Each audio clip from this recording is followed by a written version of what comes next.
Bonjour et bon, merci de braver cette si douce température. Comme disait mon voisin climatologue, c'est le temps qu'il fait. Mais le temps qu'il fait aujourd'hui voilà, nous promet un peu de chaleur.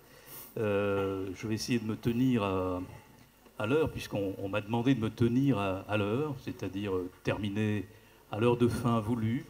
Bon, si on débordera, Jean-Paul, Georges, le moins possible en tout cas. Le moins possible.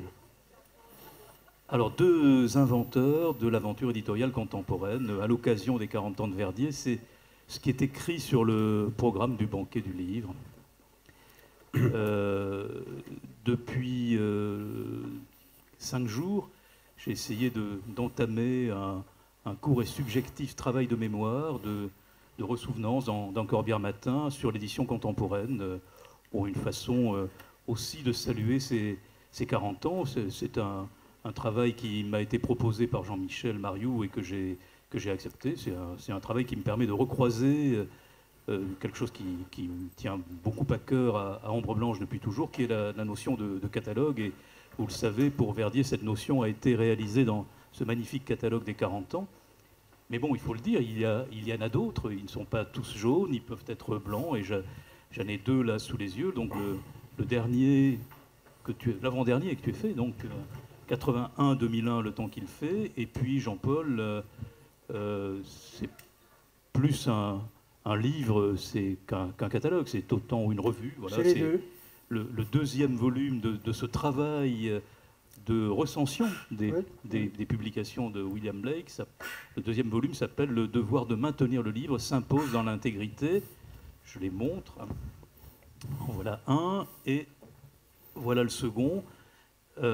On essaiera d'évoquer en 2 fois une demi-heure ce qu'il peut y avoir à l'intérieur de cette production de catalogue et comment elle se réalise et en fait et qui elle concerne avant les lecteurs. Évidemment, elle concerne les auteurs. Alors je suis quand même tombé sur des mots qui m'ont, disons que le mot inventeur ne me convenait pas tout à fait. Bon, il est écrit dans le programme du banquet, mais moi j'ai préféré, si faut choisir un mot, hein, le mot d'explorateur, parce que on n'invente pas, on suit des pistes, et des pistes qui parfois ont été déjà évoquées et empruntées par d'autres.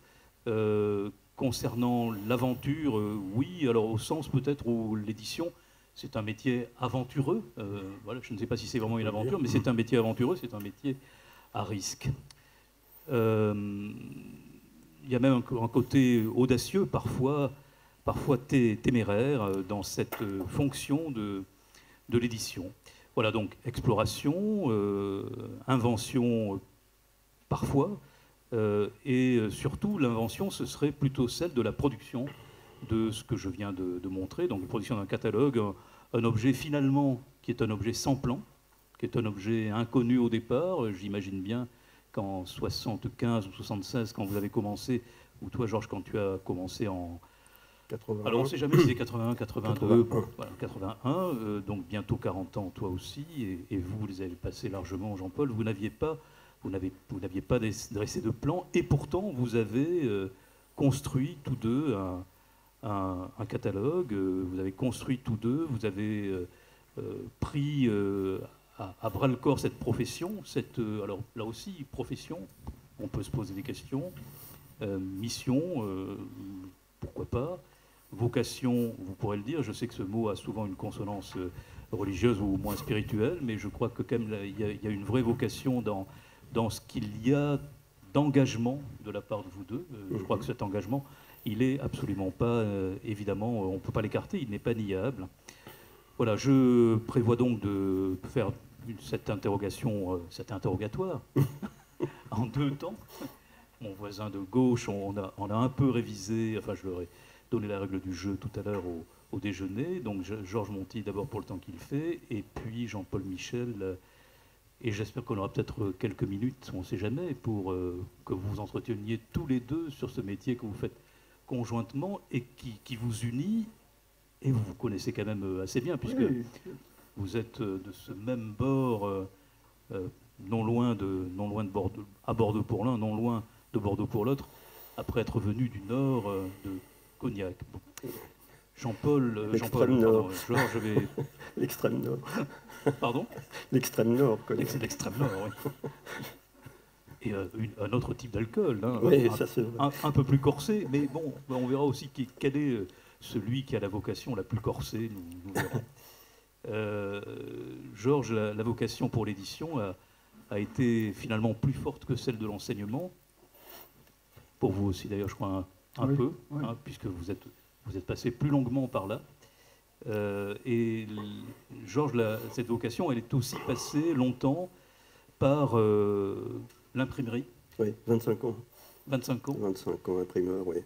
Alors, au tournant des années 70, on peut dire que c'était pas fréquent, mais c'était un alliage régulier qui aujourd'hui a disparu. Oui, au fond, c'est une idée assez simple qui m'avait été soufflée par l'observation des temps révolus.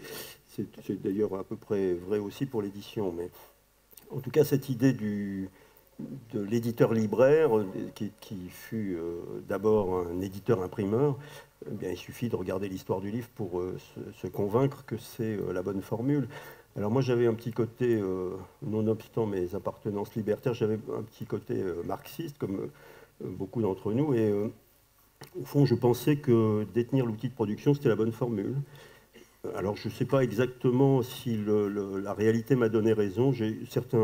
À certaines périodes, j'ai eu des doutes là-dessus parce que j'avais l'impression de financer l'imprimerie avec les éditions. À l'inverse, à d'autres périodes où la fortune était inverse, eh bien, c'était l'inverse. Naturellement, c'était l'imprimerie qui finançait les éditions.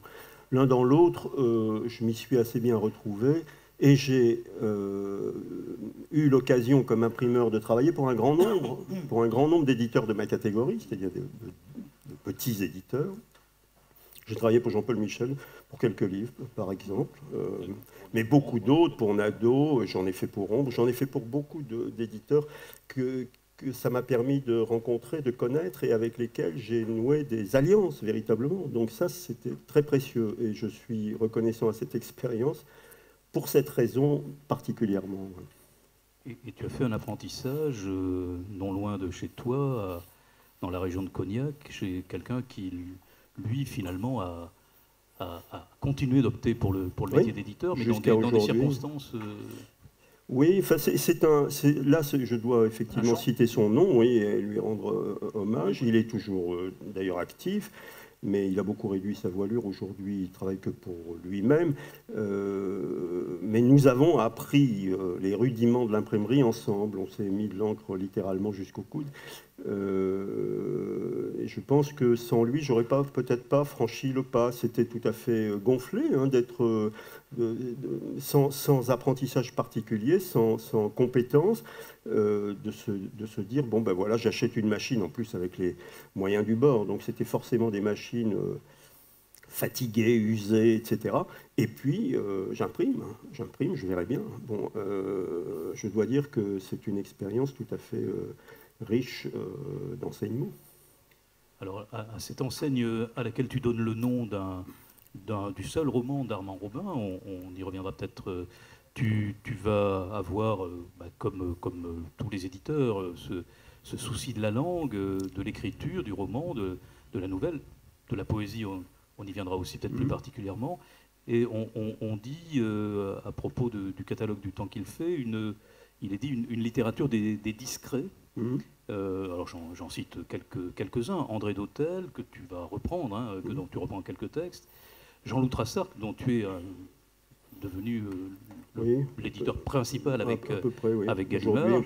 Voilà, Jean-Pierre Abraham, Denis Montebello, Jean-Claude Pirotte, qu'on recitera pour autre chose, ou plus près de nous ici, à Toulouse, Jean-Yves Lorichès. Voilà. Et tous ces discrets qui sont de quelque part, qui sont... ancré dans un territoire. Les Ardennes pour Dautel, les Vosges et la Bretagne pour Henri Thomas, que tu n'as pas cité, mais qui est très important pour moi, extraordinairement important. Les Ardennes également pour Jean-Claude Pirotte, etc. Bon, alors on peut s'interroger sur ce petit penchant qui se découvre effectivement à l'observation de mon catalogue. pour des écrivains qui sont ancrés dans un territoire, pas dans un terroir, je fais bien la différence. Hein. Il s'agit de gens qui sont en effet de quelque part et qui s'expriment depuis ce quelque part qui les a fondés, parfois par la naissance, mais parfois par d'autres choses, d'autres expériences de la vie. Mais pour dire la vérité, je n'avais pas du tout l'idée de ça quand j'ai lu tel ou tel auteur. Ce sont des choses qui se construisent un peu au hasard, qui doivent parler évidemment de l'inconscient de celui qui choisit, et qui, au bout d'un temps, plus ou moins long, deviennent lisibles. Et ces choses-là apparaissent comme des signaux, des marqueurs, comme on dit maintenant, mais je ne les ai pas voulus, c'est un fait, c'est quelque chose qui s'est imposé à moi assez naturellement, si je peux dire. Et ce terme de littérature des discrets que j'ai trouvé et qu'on trouve régulièrement, pour toi, ça évoque quelque chose ou... Oui, ça évoque une part très importante, à mon sens, de la littérature qui échappe, disons, aux repères les plus connus, et quand je dis connus, je veux dire reconnus, et notamment... disons, à la littérature qui trouve son destin commercialement. Moi, je m'intéresse aux interstices. J'ai un auteur qui a dit ça très judicieusement. C'est cette idée qu'il se passe quelque chose dans les interstices. Alors, interstices de la vie, interstices de la langue, interstices de la pensée, etc. Et donc, ce sont des territoires relativement inexplorés, parce que généralement, on passe à côté des interstices, on n'ouvre pas la brèche, c'est tout juste si on sent un petit courant d'air, et puis on va vers une destillation connue. Alors moi, je m'arrête à ces entre-deux-là, et évidemment, les discrets, c'est là qu'ils se situent, par définition. Sinon, ils sont plus discrets. Bon, et j'ai une autre formule à laquelle je suis assez attaché, qui est la notion de confidence. C'est-à-dire, j'aime la littérature confidentielle, c'est-à-dire, non pas au sens de l'échec commercial, hein, parce que souvent quand on dit un livre est confidentiel quand il ne se vend pas. Et moi je parle des livres qui vous chuchotent à l'oreille, voilà, c'est ça, c'est-à-dire ces livres qui savent parler à chaque lecteur une langue qui lui est destinée. Et ça, c'est extrêmement difficile à trouver, c'est une chose plus, comment dire, plus inaccessible qu'il y paraît. Donc voilà, ça, ce sont les écrivains qui m'intéressent, ce sont ces écrivains des interstices qui parlent à l'oreille de leurs lecteurs. Il y a des écrivains qui sont encore plus discrets que les autres, parce que même jusqu'à un temps assez proche, on ne mentionnait même pas leur nom, ce sont les traducteurs. Et dans ton catalogue, il y a relativement peu de traductions. Oui, il n'y en a presque pas. Ouais. Il y en a. Oui. Sur 650 titres publiés, il y en a, je ne sais pas, peut-être une vingtaine, c'est assez peu de choses. Par contre, il y a une présence des traducteurs. Alors, ne serait-ce que, évidemment, le tout premier d'entre eux, qui est Armand Robin, oui. dont la vie a été vouée dans la discrétion à traduire les langues des autres, mais aussi Henri Thomas, que tu citais, mais aussi Michel Orcel et d'autres. Oui, alors je remarque là aussi, c'est une chose que je n'ai pas concertée, que je n'ai pas voulu, mais je remarque que dans la plupart des cas, j'ai publié des traductions d'écrivains. Je ne sais pas si vous faites bien la différence, mais il y a des traducteurs dont c'est le métier de traduire, et qui ne sont pas pour autant des écrivains. Ça n'empêche pas qu'ils puissent être des écrivains dans leur métier de traducteur. Hein. Ne disons pas de mal des traducteurs, surtout pas. Mais il y a des traducteurs professionnels et il y a des gens qui traduisent par une sorte d'adjonction d'une flèche supplémentaire à leur arc d'écrivain. Et pour qui l'écriture et la traduction sont une seule et même chose. Alors évidemment, il y a des grands exemples. Hein. Philippe Jacotet, par exemple, voilà, on peut dire, voilà, un grand écrivain traducteur. Et quel traducteur oui, Musil, entre autres, mais Homère, les Italiens, etc. Donc toutes sortes de moyens de traduction. Une pratique des langues tout à fait remarquable. Bon, ce sont des écrivains qui, en marge de leur travail d'écrivain, traduisent. Dans le cas de Jacotet, c'est assez simple. Quand il se met à traduire les journaux de Musil, il a besoin de gagner sa vie. Il le fait pour gagner sa vie. Mais il le fait avec des outils d'écrivain. Un traducteur, c'est un artisan, un écrivain souvent aussi, du reste, mais un bon traducteur, c'est quelqu'un qui peut relativement s'adapter à différentes écritures. Lorsqu'un écrivain traduit, il choisit les auteurs qui lui sont voisins d'une manière ou d'une autre. Donc ça change vraiment le rapport à la traduction, je crois. Il y a dans le catalogue du temps qu'il fait aussi des écrivains de l'exil, pas nécessairement d'ailleurs de l'exil géographique, hein, on pourrait dire des écrivains qui sont aussi bien dans les écarts. D'abord, il y a Armand Robin dans les écarts, Armand Robin réfractaire, libertaire, puis il y a Fred II, et puis encore plus exilé, parce qu'elle a dû partir, enfin sa famille lituanienne a quitté rapidement le territoire avant le désastre. Il y a Luc Dietrich, il y a Jean-Claude Pirotte qui a été chassé de Belgique. Voilà. Il y a Bertrand Redonnet qui, lui, a choisi d'aller vivre en Pologne. Oui. Voilà, pour cela aussi, la mémoire, cette mémoire qui nourrit le travail de tes écrivains, cette mémoire est en jeu et ces écrivains lui font dire quelque chose. Oui, je pense que pour ces écrivains, la littérature est comme une sorte de refuge. D'ailleurs, c'est un mot, c'est un titre de Léon-Paul Fargue que j'ai employé pour une collection qui n'a que 4 ou 5 titres. Refuge au pluriel. La littérature est une sorte de refuge pour ces déplacés, si j'ose dire. Bon, alors c'est quelquefois des déplacés de hasard, hein, c'est pas toujours des drames de l'exil. C'est vrai pour Cécile Reims, par exemple, que tu as cité, mais c'est pas un cas unique. Armand Robin est un homme qui est né dans une famille de paysans bretons, qui n'a parlé que le breton jusqu'à l'âge de 12 ans. Quand il s'est mis à écrire en français, naturellement, c'était une langue d'emprunt. Et c'est comme ça qu'il devient une espèce de traducteur de génie qui traduit 19 ou 20 langues différentes et des langues rares, très rares parmi ces 20 langues. Oui, je sais pas, le ouïghour, des langues comme ça, enfin, assez étranges. Et puis dans les grandes langues, le chinois, le mandarin, des choses que tout le monde n'apprenait pas dans les années 50. Bon. Alors, cette forme de l'exil d'une parole peut-être saturée par différents usages abusifs conduit ces écrivains vers une sorte de langue refuge qui est la langue créée. Et ça, évidemment, c'est une chose qui se perçoit, je crois, à l'oreille, si on peut dire, en parlant de lecture, mais enfin, ça se perçoit assez nettement. Donc c'est évidemment pas un jeu. À ce moment-là, on a affaire à des écrivains pour qui la littérature est une chose sérieuse tout de même, même quand ce sont des gens gays dans la vie. Hein. Ça, heureusement, ça existe. Parmi ceux-là, il y a, peut-être, hein, y a-t-il Fred II, dont tu as publié plusieurs titres, hein, 4, je me trompe, 4, dont tu aurais publié aussi La Ghana, oui. ce livre monstre en quelque sorte, qui a eu 4 éditeurs, dont le premier, je le rappelle, était Maurice Nadeau, à la fin en 59. Ouais.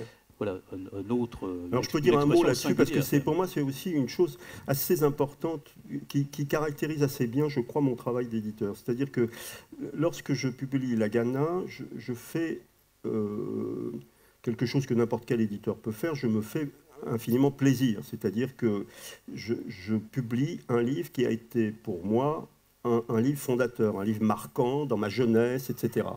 Et alors je pourrais dire la même chose pour le Bonheur des Tristes de Luc Dietrich, qui est un livre qui a été publié en 1930 ou 31 ou 32, par là, voilà, et dont les droits étaient tombés en déshérence après avoir été publié dans plusieurs collections de poche, etc. Bon, donc, quand je récupère, entre guillemets, ces ouvrages, je fais un acte vis-à-vis de moi-même. Ça, c'est la première chose. Au fond, là, j'ai l'occasion de le dire, donc je le dis, mais sinon, ce n'est pas des choses qu'on est tenté de mettre en avant. Mais c'est une motivation, puisqu'on est à la confesse, autant que j'aille jusqu'au bout. Et derrière cette motivation, il y a aussi l'inscription dans une sorte de lignage ou de tradition éditoriale. Et en effet, lorsque je publie en quatrième ou quatrième position, si j'ose dire, la Ghana, eh bien, je m'inscris dans la tradition des éditeurs qui l'ont publié, depuis celui qui l'a découvert ou inventé, comme tu ne veux pas dire. Je pense inventer, ça aussi, le sens archéologique, tu sais, qui est découvrir. Voilà, bien sûr, qui est celui de découvrir la chose qui est légèrement enterrée sous la terre.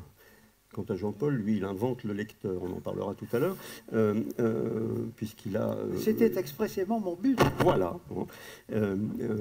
Donc, lorsque j'invente ces livres qui ont existé, et comment, avant moi, eh bien, d'une certaine façon, je poursuit le travail éditorial de ses grands prédécesseurs. Je me souviens que Nadeau, lorsque j'ai réédité la Ghana, je lui ai demandé, alors tout à fait tranquillement, je lui ai dit, Maurice, est-ce que vous seriez d'accord pour qu'on reprenne votre préface? Oui, me dit-il, bien sûr, etc. Mais je lui dis, ce qui serait encore mieux, c'est que vous ajoutiez 5 ou 6 lignes, 10 lignes pour... actualiser la chose pour dire si ce livre est une histoire, rentre dans le domaine de l'histoire littéraire ou s'il est toujours vivant. Et il m'a dit oui, bien sûr, pas de problème. Il était à ce moment-là déjà dans sa 98 ou 99e année. Hein, et par mail, il m'a envoyé les 10 lignes que je lui demandais, qui font un petit codicile à sa préface. Et donc vous imaginez bien que ce faisant, et bien d'une certaine manière, je reprenais une sorte de flambeau que Nadeau avait tenu avant moi. Alors évidemment, c'est d'abord, avant toute chose, ce sont les auteurs qui importent, mais quand on fait ce métier, quand on le fait longuement, c'est pas Colette qui me démentira, on le fait aussi dans le voisinage et même dans certains cas le compagnonnage d'autres éditeurs avec qui on a des relations pour telle ou telle raison, quelquefois tout à fait concrète, pratique, etc., et qu'on estime pour leur travail, qu'on admire, le cas échéant, etc. Toutes raisons qui font qu'on est heureux d'avoir quelque chose en commun avec eux dans le temps présent, mais aussi à travers le passage du temps, naturellement. D'ailleurs, peut-être ce serait le moment d'aborder cette relation que tu as à des auteurs dont une bonne partie avait trouvé refuge, entre guillemets, chez Gallimard, et qui est une autre maison, à la fois une maison patrimoniale, mais aussi une maison où l'on crée, et où il y avait, je le dis presque à l'imparfait, des créateurs, comme c'était le cas pour Georges Lambrix, avec qui tu partages un certain goût, oui, bien sûr. Et avec Jean-Bertrand Pontalis. Oui. On peut citer parmi les auteurs dont tu as repris des livres, ou à qui tu as offert que j'ai accueilli pour de nouveaux livres. Il y a Chauviré, il y a Jacques Chauviré, Henri Thomas, Jean-Loup Trassard, évidemment, Christian Bobin, il y a eu Jacques Borel, André Dautel, Gérard Massé, Jules Stéphane. Oui, Armand Robin, d'ailleurs, aussi, dont l'œuvre était essentiellement... Bien sûr. Alors, je dois dire, toute honte bue, que Gallimard a, évidemment, compte tenu de sa position, constitué non pas jamais un modèle, pour moi, en aucune manière. Je veux dire, c'est tout à fait inaccessible et impensable, mais disons évidemment le lieu où la littérature qui m'intéresse à titre personnel se trouve le plus largement représentée. Voilà. Donc, évidemment, lorsque j'ai créé ma maison, j'ai bien vu arriver un certain nombre de propositions. Je ne suis pas allé leur courir après moi, les auteurs en question. C'est une chose tout à fait évidente à comprendre que Gallimard ne faisait plus son métier, ne le faisait plus pleinement en tout cas, et était capable de refuser un livre sur deux à un auteur aussi important que Jules Stéphane, par exemple. Alors après, il y a d'autres raisons. Hein. Par exemple, quand j'ai commencé à travailler avec Jean-Loup Trassard, je lui ai offert de publier ses photos, de publier des livres accompagnés de ses photographies. Et je me souviens toujours, le premier échange que j'ai eu avec Jean-Loup Trassard, il me dit « Vous êtes fou, vous ne pourrez jamais, même Gallimard ne le peut pas. » Je lui ai dit, eh bien moi je le peux. C'était l'année où je m'installais. Et depuis, on a publié, je ne sais pas combien, 25 ou quelque chose comme ça, 25 ou 26 livres ensemble. Et c'est un compagnonnage formidable. Enfin, vraiment, c'est un des auteurs avec lequel l'aventure est la plus nourrie, quoi. Bon, le temps, malheureusement, passe et je voudrais quand même aborder, avant d'entendre Jean-Paul Michel, je voudrais aborder ce que je te disais à midi avec ce terme un peu sévère, qui est tout, parce qu'aujourd'hui, j'ai l'impression, il y a quelque chose de très paradoxal dans le domaine de la poésie. Il y a de plus en plus d'auteurs édités, parce que peut-être il y a une certaine, aujourd'hui, peut-être une plus grande facilité à éditer qu'il y a une quarantaine d'années. Ah oui, en tout cas, ça coûte beaucoup moins cher. Et il est évident que les industries du numérique, qu'elles soient dans la composition ou dans l'impression, ont beaucoup apporté à cette aisance. Mais d'un autre côté, et donc paradoxalement, il y a de moins en moins de lecteurs. Il y a beaucoup de poètes et moins de lecteurs. Ce qui fait que ça forme, cet ensemble me semble des fois former une sorte de continent noir. Et si je prends l'exemple de la librairie que nous avons à Toulouse et qui nous prévalons encore de conserver un très fort rayon aberrant de poésie, mais voilà. Et d'une certaine façon, ça répond aussi, d'ailleurs, pour vous deux, à ce côté très tenace que vous avez à continuer de publier de la poésie. Oui. Alors moi, je dois dire que là non plus, je n'ai pas beaucoup couru après. Hein. Il faut être tout à fait franc. Je suis un éditeur de poètes, mais assez peu éditeur de poésie. C'est-à-dire que je publie beaucoup de livres de poètes qui ne sont pas des livres de poèmes. Hein. Je suis du reste un assez mauvais lecteur de poèmes. Mais j'aime les poètes, en effet. Je pense que ce sont, parmi les écrivains vivants, sont souvent ceux qui nous parlent le plus fort, si je peux dire. Pas le plus fort au sens... de la hauteur de la voix, hein, entendons-nous. Mais disons, je pense que je me situe davantage dans le champ de l'essai, si on peut dire, avec toute l'ambiguïté que ce mot comporte, sa polysémie plus encore que son ambiguïté. La poésie, à ce moment-là, peut aussi s'entendre comme littérature de pensée ou littérature à penser.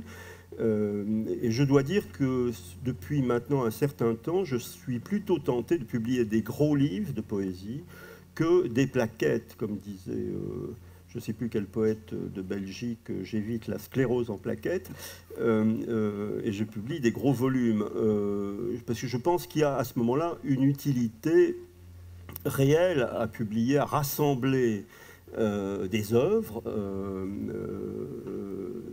Je pense notamment à Franck Venaille, dont j'ai publié en coédition d'ailleurs avec Obsidian, un gros volume de 400 pages qui était une anthologie personnelle, c'est-à-dire composée par lui. Bon, alors 400 pages d'anthologie, ça c'est du sérieux, ça a de l'allure et ça mérite d'être fait par tous les moyens. D'une certaine manière, toutes ces plaquettes qui disparaissent, qui sont assez rapidement introuvables, et là tu es placé pour le savoir, eh bien les réunir dans des volumes collectifs, ça a du sens, quoi, voilà. Donc je pense que publier de la poésie, oui, je désire toujours le faire, mais dans ces conditions-là, qui ne sont pas la dispersion, la dépense sans retour, quoi. Voilà. Eh bien, ça va me permettre, ce domaine de la poésie, de me tourner vers ma droite et Jean-Paul Michel, d'abord de dire qu'il y a deux fonctions, si j'ose dire, il y a sûrement bien plus que deux dans votre vie. Il y a celle d'écrire de la poésie et il y a celle de publier des livres.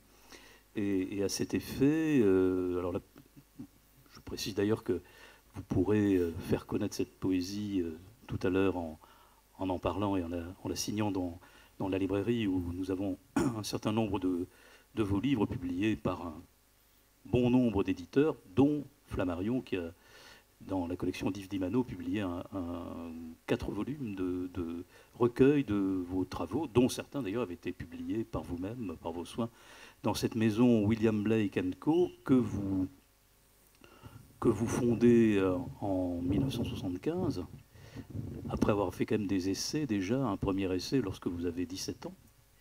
William Blake, qui lui-même d'ailleurs était, vous avez choisi ce nom de William Blake pour à la fois la reconnaissance envers un des grands poètes, un des poètes majeurs de la poésie européenne, mais aussi parce que lui-même a finalement décidé, faute de trouver des éditeurs pour ses dessins, pour ses gravures, pour ses lithographies, de faire lui-même ce métier. Oui, en vérité, je ne sais pas si Blake a jamais cherché d'éditeur. Il a, comme vous le savez sans doute, commencé sa vie comme ouvrier graveur. À l'âge de 14 ou 15 ans, il était apprenti au XVIIIe siècle dans l'exercice d'un métier qui était un métier manuel.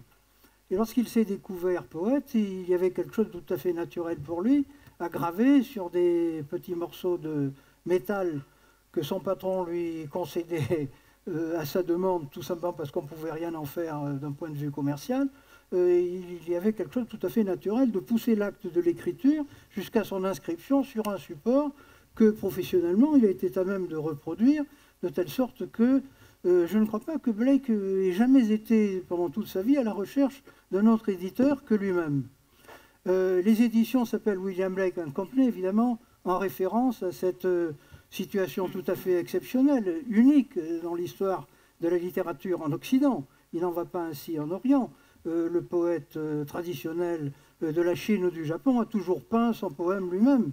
Et il n'y avait aucune distance entre l'inscription du poème et la réalisation du support qui permettrait sa diffusion et sa lecture par un tiers. Mais en Occident, je crois que la situation de Blake est absolument unique. Il est le seul auteur digne de considération comme auteur. Et ce n'est pas par hasard si c'est un classique en langue anglaise. Il est très peu connu en France, comme d'ailleurs quelques excellents auteurs de langue anglaise. Et on le connaît surtout comme graveur. En vérité, c'est plutôt l'artiste graphique qui est connu dans nos horizons que le poète. Mais c'est un poète absolument délicieux, un poète merveilleusement à la fois naïf et savant, d'une audace absolument folle, tant dans la manière que dans la portée des enjeux qui sont ceux de ses poèmes. Et c'est vraiment, William Blake occupe dans l'histoire de la littérature anglaise quelque chose qui est un peu comme la situation d'un mythe. C'est une sorte de Rimbaud pré-romantique, une sorte de fou génial, voyez, et tous les Anglais ont à Blake un rapport affectueux extrêmement fort, justement par la singularité absolue qui est la sienne dans toute l'histoire de la littérature de langue anglaise.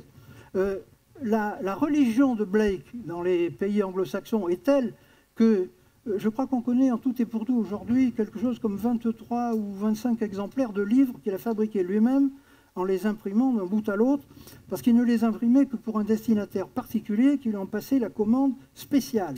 Donc il fabriquait un livre pour quelqu'un, et je crois qu'en tout et pour tout, on en a recensé 2 grosses dizaines à ce jour. Mais lorsque vous allez dans un musée américain, quand on a une petite enluminure de Blake, c'est en général tout petit format, 10 cm sur 8, c'est encadré dans un cadre de 2 à 3 mètres de côté. Vous voyez, alors on se précipite là pour voir la petite lumière blakienne, voyez, au mur d'un grand musée, où on va véritablement lui rendre un hommage quasiment religieux. Hein. Il a un statut en plus un petit peu mystique, vous voyez, c'est un personnage à part à tous égards. Et la maison s'est appelée assez spontanément William Blake et compagnie, parce que, à la différence de ce que vous disiez tout à l'heure, nous acceptions l'idée d'invention précisément au sens de découverte que l'on utilise en archéologie. On dit inventer un site, au sens de le mettre à jour pour la première fois.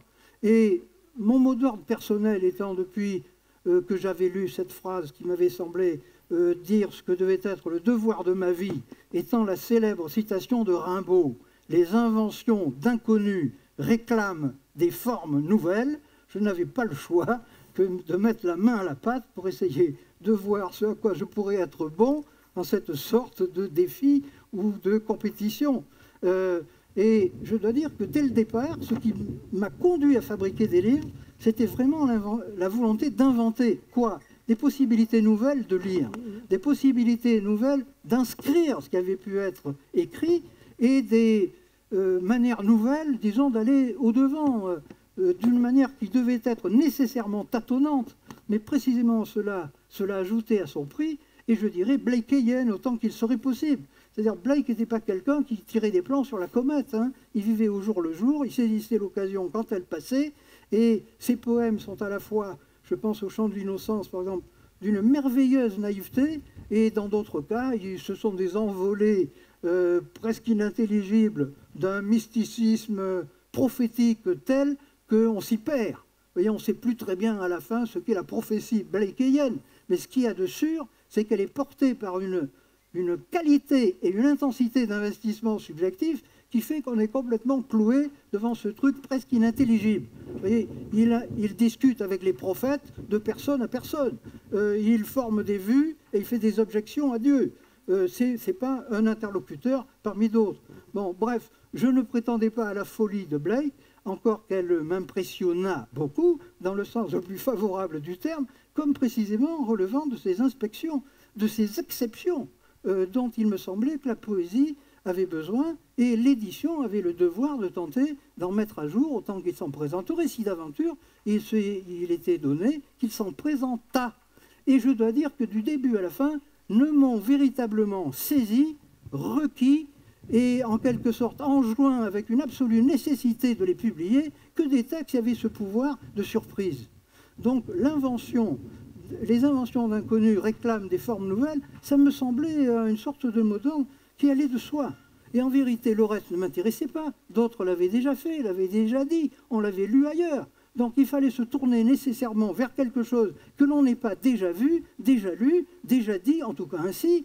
Et c'est cela un auteur finalement. Une possibilité nouvelle d'entendre autre chose ou de l'entendre autrement, pour ce que cela aurait été dit d'une façon que l'on n'aurait pas entendu jusque-là.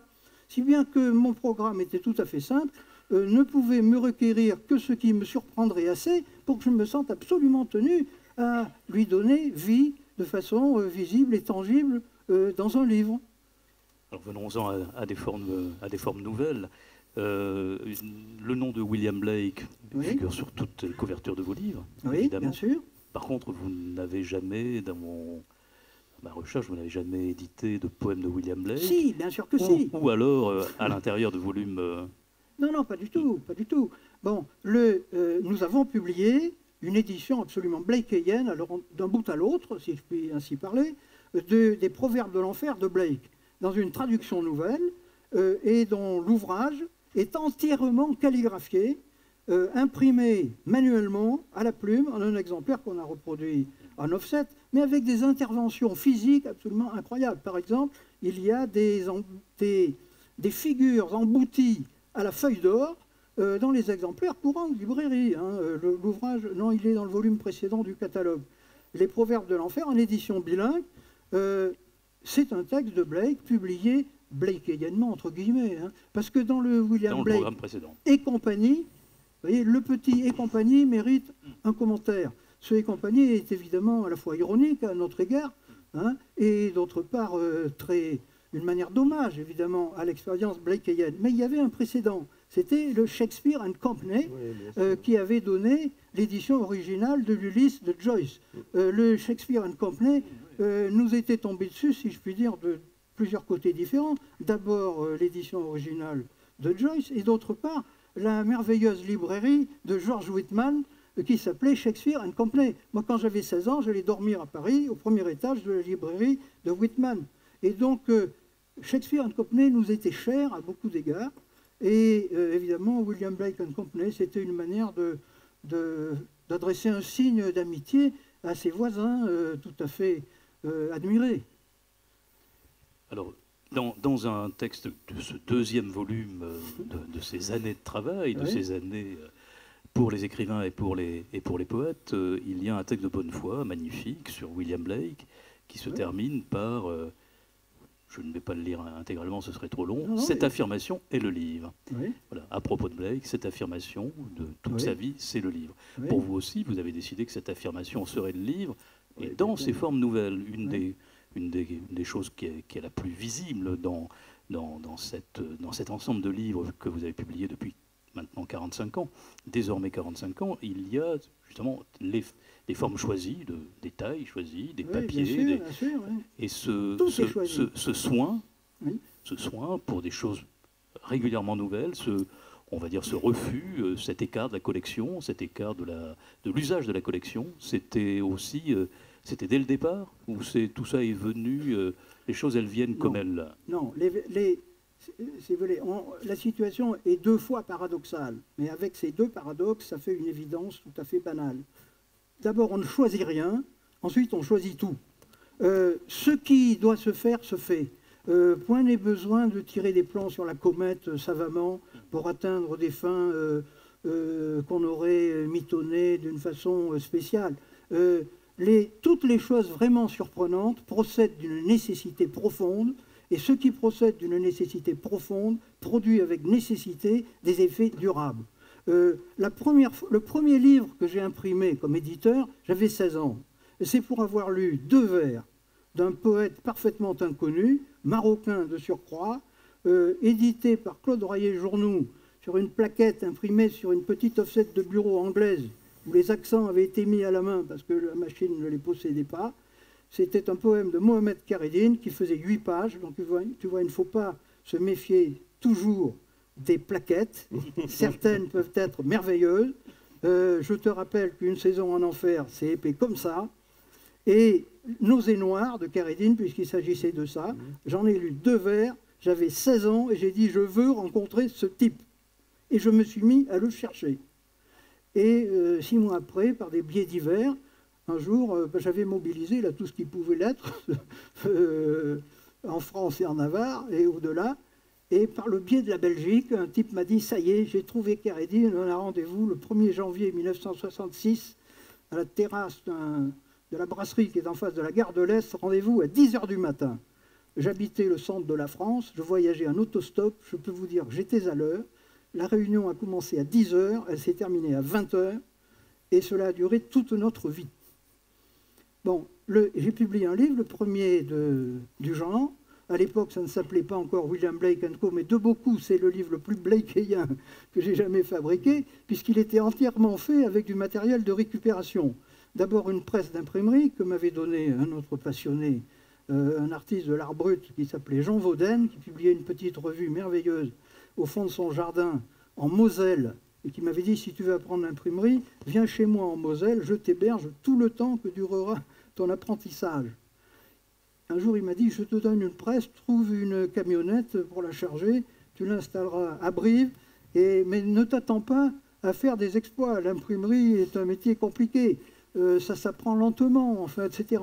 Bon, bref, voilà la machine, oui. Et donc, la machine donnée, vous voyez, à 16 ans, on ne doute de rien, quoi. J'ai trouvé qui il fallait pour la transporter, la démonter. Elle était d'ailleurs tout près d'ici, dans une ferme, dans une grange près de Montpellier. Et je devais la transporter après l'avoir démontée. C'était une vieille presse d'imprimerie, 1840, avec lesquelles on imprimait la presse à l'époque. C'est d'assez grand format quand même. Donc ça pesait bien 2 tonnes. Et vous voyez, moi j'avais 16 ans, évidemment, pas de permis de conduire, je n'étais pas du tout mécanicien. J'ai mobilisé un copain dont le père était artisan peintre en bâtiment. Vous voyez, il avait un fourgon tube Citroën, là, et il a eu la gentillesse, en voyant ces 2 bambins là, qui voulaient démonter une presse, c'est-à-dire il faut quand même leur donner un coup de main, quoi. Et grâce à sa gentillesse, on est parti avec pour tout équipement une clé anglaise, un marteau et un tournevis pour démonter une presse d'imprimerie. On a passé les 2 tiers de la journée à batailler pour la démonter. Ensuite, il a fallu charger les joues de la bête dans le camion qui n'en pouvait plus et ramener le tout sans perdre trop de pièces en route. Vous voyez, avec les chaos de la route, le camion était tellement chargé que au moindre chaos, la machine menaçait de toucher le bitume. Et j'ai fait le voyage du retour à l'arrière, en laissant mon copain et son père devant, pour surveiller les pièces, pour ne pas en paumer la moitié en route. Et on est arrivé à 3 h du matin, je revois la scène. Vous voyez, après tout ça s'est fait de nuit, on était parti tard de Montpellier, après tout ça. Je revois la traversée du Massif central là, par le bas, la traversée de villes endormies dans la nuit, notre fourgon fantôme avec cette machine en morceaux, etc. Et trois hurluberlus, quoi, disons, pour quiconque aurait vu ça du dehors, en train de veiller à tout ça comme à un trésor. 8 jours après, la presse était remontée, et un mois après, on imprimait un premier livre. Donc voilà comment ça a commencé, comme quelque chose qui allait de soi. Alors maintenant, il y a l'autre versant de cette nécessité, c'est qu'évidemment, pour qu'elle advienne, il faut la vouloir. Et c'est en cela que si l'on n'a rien à décider, tout dépend quand même du goût que l'on a de ce à quoi l'on va donner, et tout simplement parce qu'il y a quelques nécessités à nos yeux à le faire, une nécessité absolue. Vous voyez, je ne pouvais pas envisager de ne pas imprimer ces poèmes-là. Alors la nécessité ne se marie pas, en tout cas, avec la contingence. Hein. Ce que vous dites dans un des nombreux entretiens que vous avez donnés, qui sont des entretiens formidables. D'ailleurs, on apprend plein de choses sur vous, et tous ceux qui sont ici, qui voudraient continuer à vous connaître, pourront lire, notamment, entre autres, ces entretiens. Vous dites bondir hors des contingences parce que le livre, le choix fait par William Blake, c'est de ne pas publier à l'économie. Ben oui, ça va de pair. C'est-à-dire que ce qui doit être fait doit être bien fait. Enfin, la règle est extrêmement simple. Mieux vaut ne rien faire que mal faire. Mieux vaut ne rien faire que faire à moitié. Ce qui doit être fait, si cela doit être fait, cela doit être fait d'une façon absolument parfaite. Sinon, il ne fallait pas y aller. On gâche le travail. On massacre quelque chose qui méritait mieux. Et l'idée ne m'est jamais venue, en effet, de faire quoi que ce soit à l'économie. Si le papier était cher, c'est pas grave. Il me fallait celui-là. Tant pis pour le prix.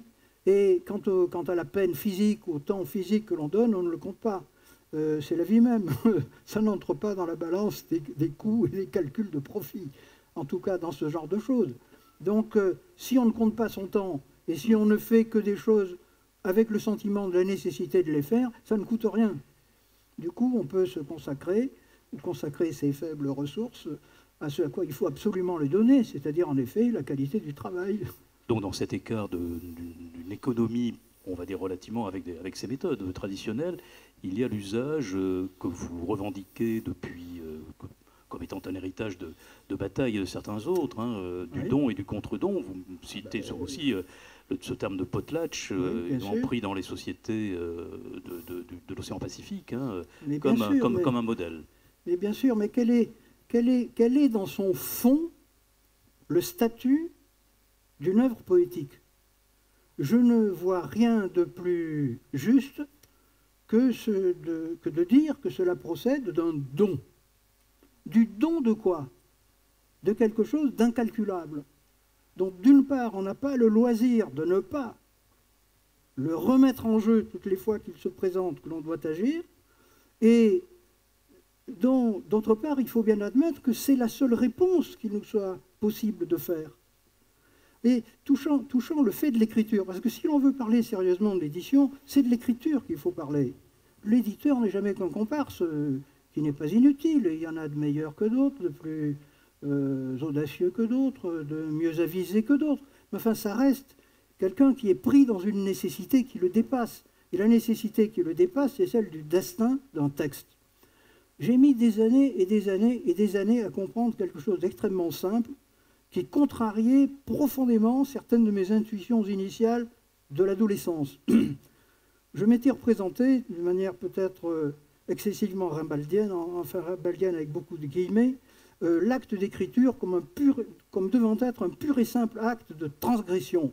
L'écriture valait à partir du moment où elle remettait en jeu, disons, les conditions générales de la réception, de l'intelligibilité et du dissible de tout. Et puis je me suis rendu compte, après avoir beaucoup bataillé dans cette direction, quand je dis beaucoup bataillé, c'est des dizaines d'années, et qu'en vérité, quelque chose nous échappe quand même dans tout cela. Et ce qui nous échappe, c'est quelque chose d'extrêmement simple. C'est la minceur de notre pouvoir.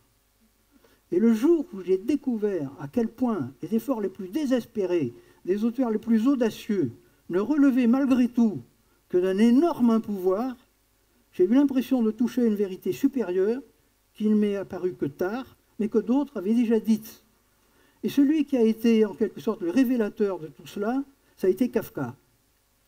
Kafka a écrit cette phrase qui, à 15 ans, m'aurait profondément révolté, parce que je l'aurais prise pour un acte d'acquiescement. Kafka a écrit ceci: « L'écriture est une forme de la prière ». Cet énoncé était pour moi irrecevable, jusqu'au jour où j'ai compris ce que ça voulait dire. Contre moi. Et ça voulait dire quoi? Une vérité irrécusable. Celle-ci, un homme qui écrit, il est là devant sa table avec sa plume dans du papier. C'est quelqu'un qui est sans aucun autre pouvoir que de tracer avec cette plume sur ce papier quelques signes. Mais quel est le destin de ces signes? Et quelle peut être la nécessité de cette inscription? Le sentiment d'un profond dénuement, le sentiment d'une profonde impossibilité de faire face à l'inintelligible de toutes parts par un autre moyen que celui-ci, tracer précisément ces quelques mots. Et on perçoit à ce moment-là ceci, qu'un adolescent ne peut pas percevoir, spécialement s'il est porté à regimber contre les vérités de la loi et de la religion. On perçoit alors ceci, qu'un homme qui écrit se trouve objectivement dans cette position pour lui inadmissible, et pourtant réellement sa position, et qui est d'être celle d'un homme qui attend. Paradoxalement, écrire, c'est attendre. Attendre quoi? Un effet. L'effet de quoi? De l'inscription que l'on a osé pouvoir former comme précisément la seule réponse qui nous soit possible de faire à la totalité de l'inintelligible à quoi on l'oppose.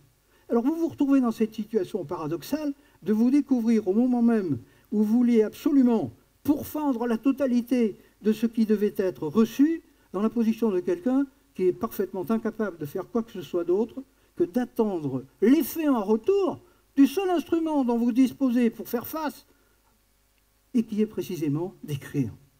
Et le sens de la phrase de Kafka est extrêmement profond. Évidemment qu'écrire, c'est prier, parce qu'il faut alors comprendre ce que veut dire prier. Une prière, cela doit être entendu littéralement. Cela signifie une demande. Je vous prie, cela veut dire êtes-vous là-bas? Merci de tendre l'oreille. J'aimerais une réponse.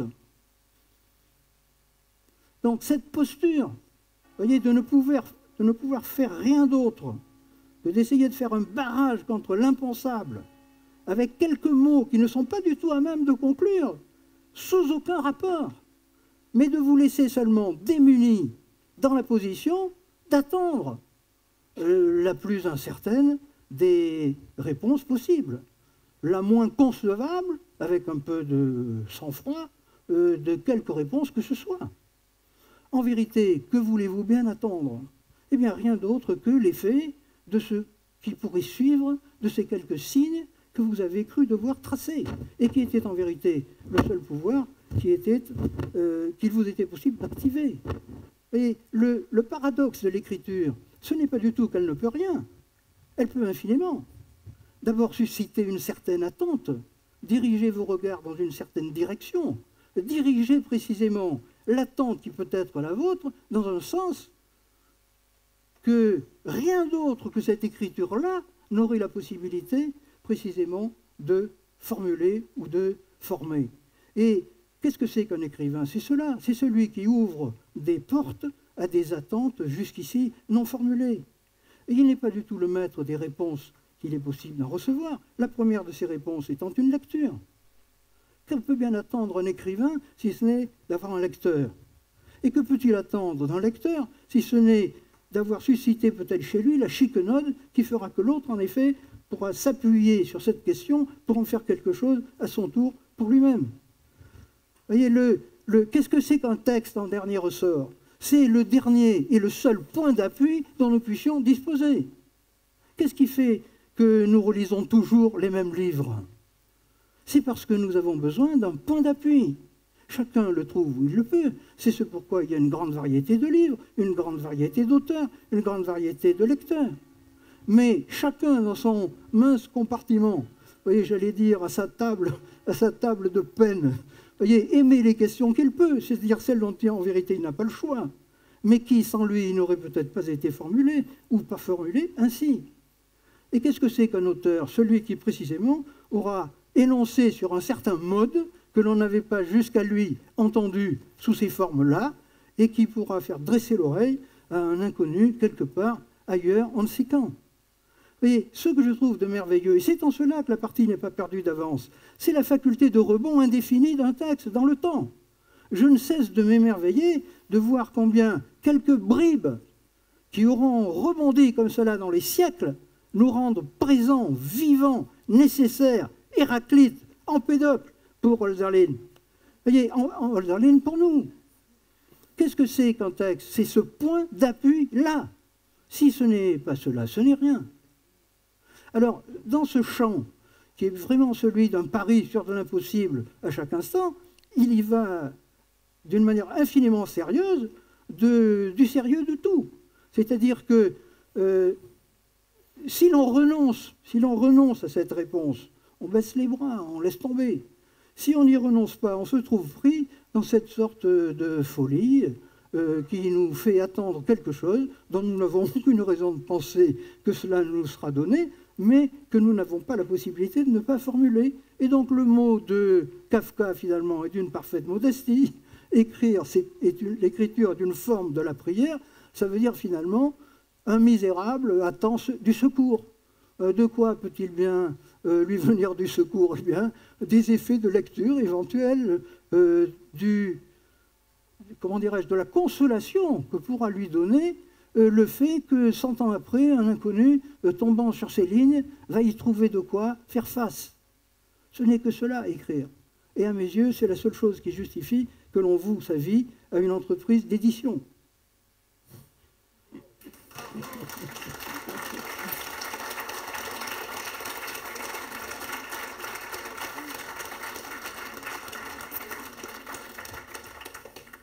Vous avez été emporté... Je vous prie de m'en excuser.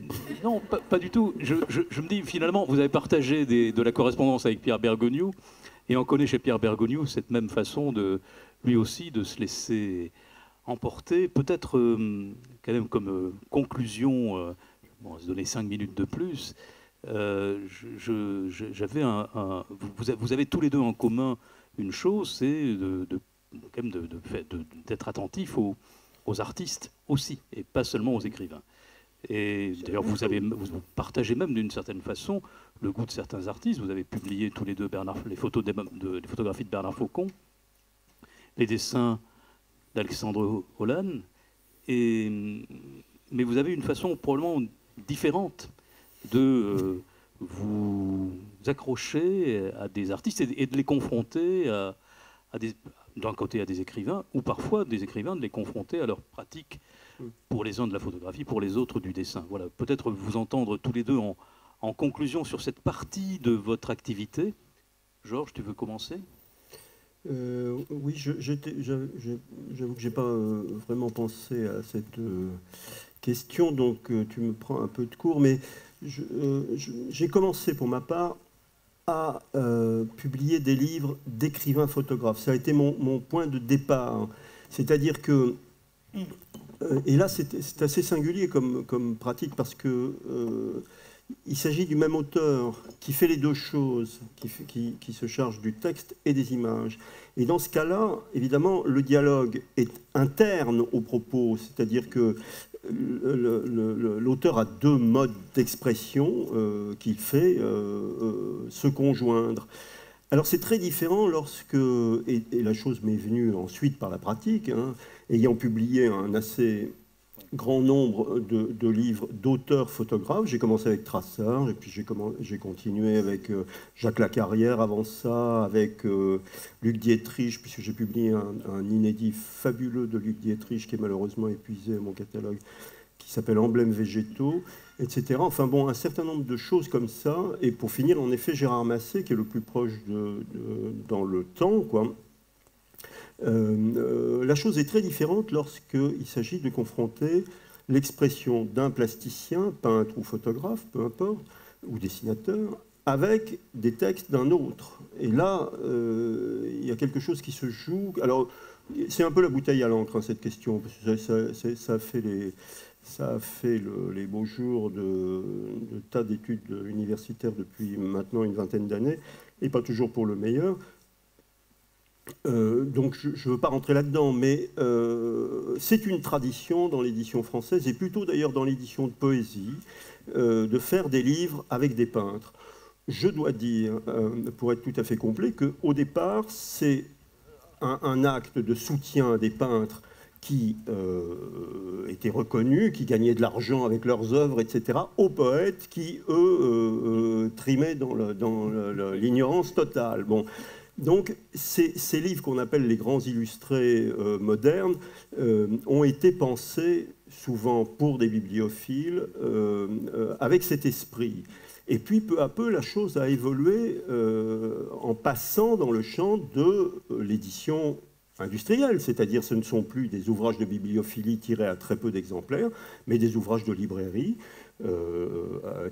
imprimés avec des techniques modernes et tirés à un nombre d'exemplaires de librairie, c'est-à-dire 1000, 2000, 3000. Voilà. Bon. Et là, le rapport est tout à fait différent, donc, puisqu'il s'agit de faire dialoguer deux personnes, pas seulement deux modes d'expression, mais deux personnes dont les univers sont plus ou moins compatibles. Et on rêve souvent d'amener un artiste qu'on aime à rencontrer un écrivain qu'on aime à l'intérieur d'un livre commun. Mais l'affaire n'est pas si facile à réussir. Voilà tout ce que je peux en dire. Jean-Paul Michel. Oui, moi j'aime beaucoup la peinture, et je dois dire qu'en vérité la peinture me touche autant que l'écriture. Je ne suis pas peintre du tout, mais la peinture m'arrête avec la même force exactement qu'un texte. Donc je ne suis pas porté à distinguer essentiellement entre les travaux d'un peintre et les travaux d'un écrivain. Et toutes les fois que j'ai publié des livres d'un peintre, que ce soit seul ou que ce soit en compagnie d'autres auteurs, je l'ai fait comme j'aurais publié de la poésie, c'est-à-dire du texte. Et mon souci a été de faire que leur travail existe une fois qu'on a le livre en main. Et en règle générale, le peintre est toujours là quand on tire. Je n'ai jamais imprimé une image en couleur sans qu'il signe le bon à tirer au pied de la machine en ma compagnie. Du sur nous, il passait 2 jours jusqu'à ce qu'il soit content. Les choses sont du même ordre. Il faut restituer sans trahir la nature du travail graphique.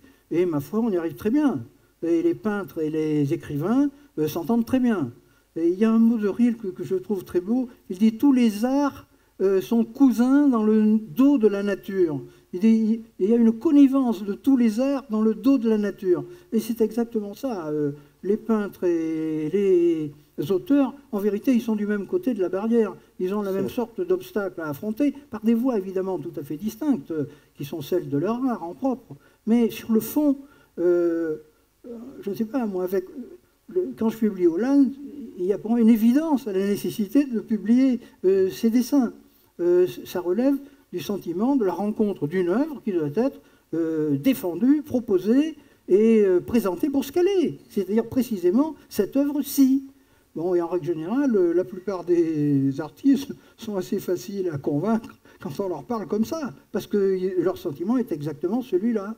Alors, ce que disait Georges tout à l'heure, savoir qu'il est quelquefois incertain d'atteler au même joug un poète et un peintre, c'est tout à fait vrai. Mais c'est là qu'il faut qu'il y ait de la nécessité dans ce rapprochement, ou à tout le moins quelque chose de significatif.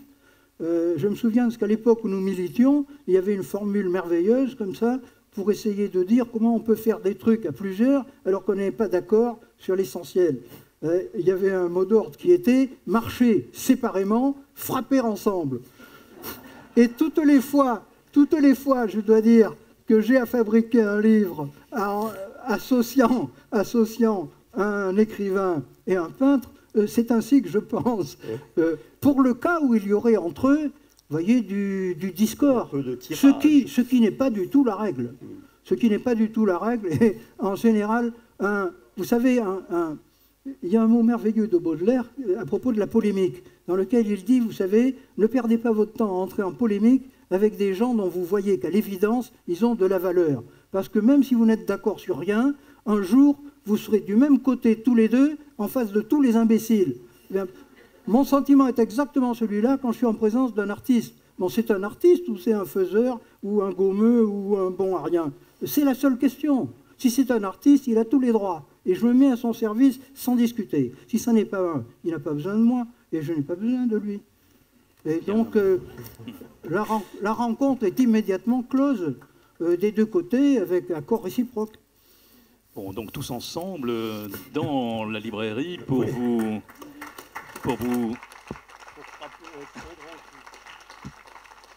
vous écouter en tête-à-tête et vous faire signer certains de vos livres qui sont en vente là-bas, et puis aussi découvrir ceux des éditions Le Temps qu'il fait, de Georges Monti. Alors, je rappelle quand même que vous venez de publier un ouvrage dans la collection Poésie Gallimard, l'ancienne collection d'André Velter, donc il est à disposition là-bas, et puis ce recueil d'entretiens, et aussi, bien sûr, chez Verdier, l'échange de correspondance avec Pierre Bergogneau, et puis vos propres productions. Et juste une information, nous aurons à Ombre Blanche en novembre une exposition de photos de Denis Roche, Jean-Paul. Voilà, donc vous aurez l'occasion peut-être de voir ces photos que vous avez vous-même publiées, dont à Varèse, l'exposition de Denis Roche que j'annonce pour le mois de novembre. Voilà, et merci à tous.